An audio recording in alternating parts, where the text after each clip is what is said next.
Okay boys, we're heading into the woods now. We're in an undisclosed location where we're going to build a racetrack. There's already kind of a track set up there, but it's going to be a lot of snow, so it's not going to look like much of a track. So I bought this boy here. It's 20V Craftsman Sawzall. We're going to test it out on clearing some trees. But the first thing we're going to do is we're going to find a little spot to build a garage. And we'll trim the trees in that area first. Okay, so the snow's a little bit deep, a little bit above the ankle, not too bad. Right beside the river here. I wish I could make like a little ice track, but that's not gonna happen. Anyway, we're gonna walk over to this little cabin here. Oof. I'm gonna open her up. Hop inside. There's nothing inside here. There's a boat. Well, it's supposed to be a little shelter for my boat, but it didn't work. But it looks pretty cool from the other side. Cross over without getting any snow on the nuts. So right here, I think right here, I'm gonna build a little bit of a little race car storage thing, a little shed. So I'll cut this tree down, trim off all these little bushes around, kind of make a big square opening like right here, because then I'll build sort of like a makeshift tent thing, one of those kind of garages, and then it has easy access to the racetrack, which is over here. So this is part of it. It'll loop around there around those trees, then it'll go all the way down here. Keep in mind, most of these branches are going to be cut and trimmed back to where the tree line is. All those trees falling down, they'll be cut, and everything towards this side will be kind of chewed up with a tractor after. So we're gonna open it up real nice like. But first, let me start cutting down some of these shrubs. These little Amazon blades out too on this little tree thing here.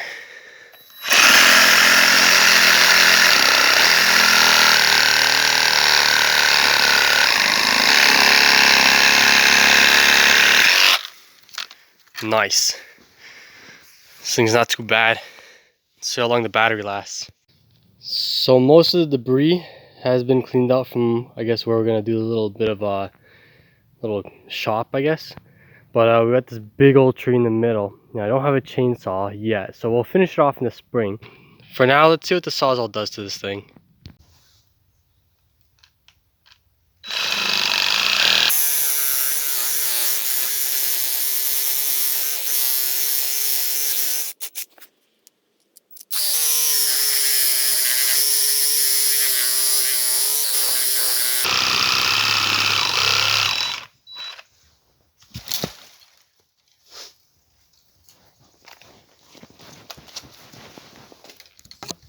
Not too bad. Again, it's not the thickest tree, but also I know that's not the way you cut it. You're supposed to make a notch first on one side, then cut from the other side, but this works okay too. Okay, so back on from the racetrack portion of this. We'll walk in. There's a couple more branches I'm gonna cut, but not yet, because I want to see how these branches go up in the spring, because in the wintertime these things sag down because of the snow. And if I cut too much of it, it might look really dumb in the spring when it opens up. But I want this kind of hidden. But yeah, so you pretty much won't be able to see much from the sky anyway, because of the whole trees being above it, pretty thick in this area. But here's a little area that's opened up. It's about maybe 20 something feet deep, and I don't know how many feet wide. Let's say like 15 to 20 feet wide. It's a pretty good little area. It's wide enough for a car to go through. Plenty of space. It's probably only gonna come out to about like that tree, and then it'll be like a nice little spot I can park one car in. I'm gonna use some tarps to make the roof and everything, the siding, and the front face will look pretty cool. I'll make it all fancy, use logs and stuff. It'll look like a cabin, but it won't be, because, you know, permits and all that fun stuff. So yeah, you can kind of see over there where the track goes into the woods, I guess, from there. But when it comes out here into this little area, there's two trees here.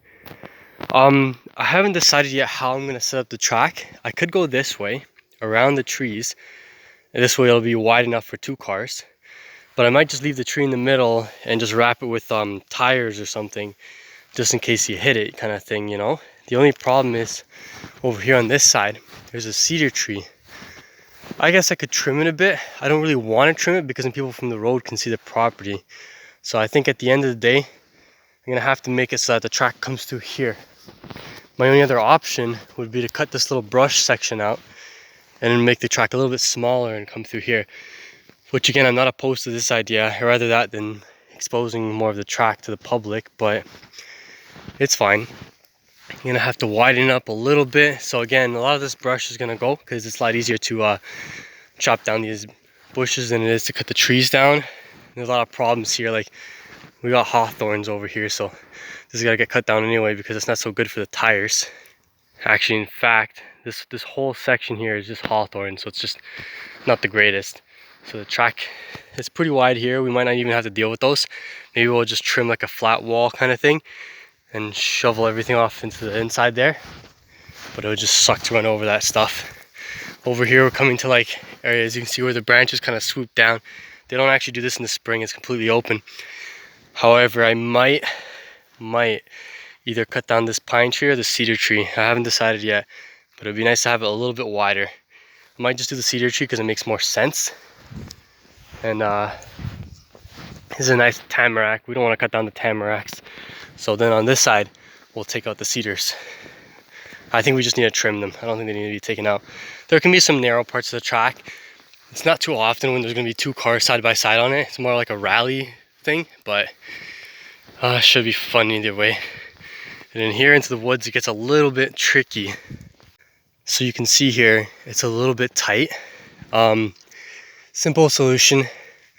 I can either choose between cutting this tamarack tree or this little tree over here, but again, this is a pretty rare tree. It's a different kind of pine.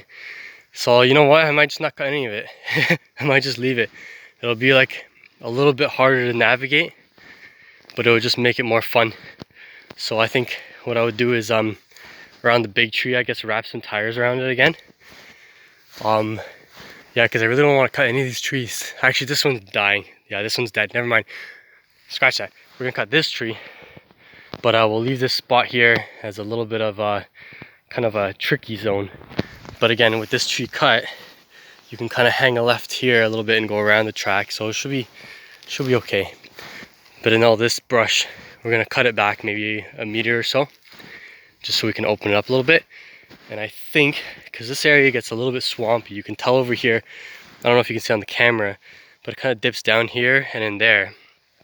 So what that is probably means there's water underneath. Let's see. Yeah. So right now it's ice. So I'm gonna walk on it anyway. Usually I fall through, it's my luck. But pretty solid. Anyway, we'll fill this part with gravel, and all the turns will have gravel. The straightaways where it's dry, I guess we're not gonna worry too much about it. But gravel is expensive anyway. It's like, for one load, 24 tons, it's like 300 bucks. Too many schmackos for me. Again, see this spot over here is low, so that means there's a lot of water sitting here. And it's gonna suck, but I'm gonna have to fill it up a little bit first and then put gravel on top. I don't wanna waste too much gravel. And over here, this opening is basically that little swampy part where we get the cars stuck all the time. But another option, I don't know if I want to do, oh yeah, so it comes in through here, pretty narrow, it goes down there, you can kind of see. Might trim the cedars on the inside and just kind of make the curve a little bit more forgiving.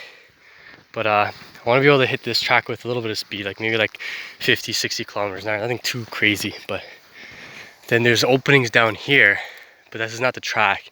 But I'm debating on if I want to make the track come a little bit further out. It'll take a lot more work, but there's a spot over yonder where I can like make a turnaround zone, but then you kind of have to face the same way you came back, kind of like opposites or whatever. But it would suck because I really want these tracks to be like a one-way situation in case we have multiple cars going out like one time. But we'll see. I don't have the schmackos to buy too many cars, so right now it'll probably just be the Focus on the track and maybe the Dakota if I want to. But yeah, just a little update from the scrapyard, or little parking area here. We got the Focus over there. We got Dakota over there. Civics in the bushes behind me. Got that truck will be a project car in the show soon. And we also got this little beast over here we're gonna boost and do some crazy stuff with. So we'll see. That's David's little project car hiding under there. We'll touch that in the spring.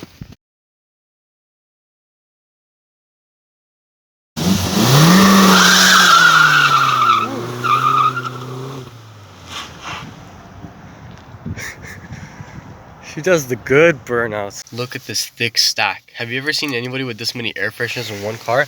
But wait, there's more. Yo.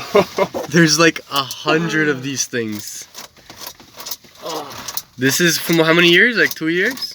3? No, 5. What am I saying? 5 years of air fresheners. It's never taken them out. But wait, there's more. And then, oh no, there's none on this side. Jeez, that's a lot, bro. Yeah, that's a lot, yeah. So, just a little update. There were 140 air fresheners in this car, and it smells amazing. Anyway, take care.